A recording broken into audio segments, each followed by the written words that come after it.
后来台湾的疫情稳定，国内外股市回稳，金管会来宣布，今仔日开始取消盘中借券、甲无条件限空令等等的措施。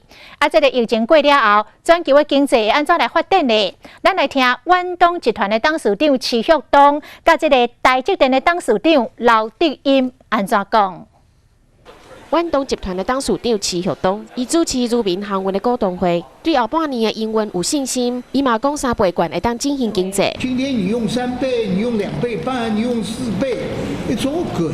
这个券使得可以你更刺激消费。徐旭东的后生徐国安，伊第一摆以董事佮兼执行副总的身份坐去主席台。疫情无遐严重啊，但是会场的座位嘛是有保持距离。头一排工作区嘛有隔板。徐旭东嘛对未来经济有一个预测。不是 V， 也不是这么 U 啊，一个好的一个上升，这个可能更重要。经济要回来，大概 V 型是不太可能。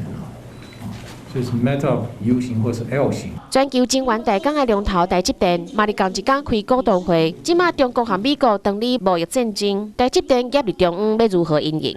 这出戏还没演完，还会继续，所以我们会找出方法来。台积电回应，如果无多承接中国华为海思的订单，毛足侪客户会当补款，对今年营收的展望，还有资本的支出，未有任何的改变。